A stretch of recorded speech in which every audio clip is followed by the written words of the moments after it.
ഞാൻ ഇതുവരെയും കഴിക്കാത്തതും കാണാത്തതുമായ ഒരു ഐറ്റമാണ് കേട്ടോ ഇന്ന് ഷെയർ ചെയ്യുന്നത്. കണ്ണൂരുകാരുടെ സ്പെഷ്യൽ ഉണ്ടപ്പുട്ട്. അപ്പോൾ ഞങ്ങളുടെ മലബാർ അടുക്കള ഗ്രൂപ്പിൽ ഞങ്ങളുടെ ഫ്രണ്ടായ റസിയത്താണ് ഇതിനെപ്പറ്റി ഗ്രൂപ്പിൽ ചർച്ച ചെയ്തത്. അപ്പോൾ അത് കേട്ടപ്പോൾ തന്നെ എനിക്കിതൊന്ന് ഉണ്ടാക്കി നോക്കണം എന്ന് നോക്കി ഞാൻ ഉണ്ടാക്കി നോക്കിയതാണ്. സൂപ്പർ ടേസ്റ്റ് ആയതുകൊണ്ട് അത് നിങ്ങൾക്ക് കൂടെ ഷെയർ ചെയ്യുന്നുണ്ട് കേട്ടോ.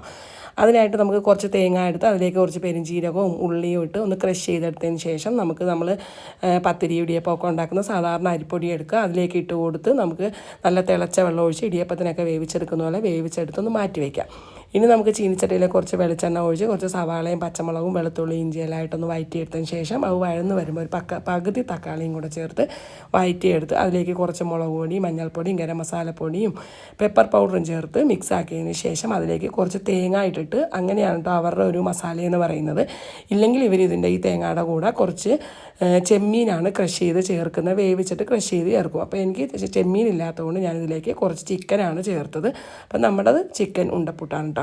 ഇനി നമ്മൾ ആ വേവിച്ച് വെച്ചിരിക്കുന്ന പൊടി ഒന്ന് കുഴച്ചെടുത്തതിന് ശേഷം അതിൽ നിന്നൊരു ബോളാക്കി എടുത്ത് നമ്മുടെ ഈ മസാല അതിലേക്ക് വെച്ച് കൊടുത്ത് ഇതുപോലെ ഒന്ന് ഉരുട്ടിയെടുത്തതിന് ശേഷം നമുക്ക് ചിരവിയ തേങ്ങയിൽ ഈ ബോളൊന്നിട്ട് ഇങ്ങനെ ഉരുട്ടിയെടുക്കുക.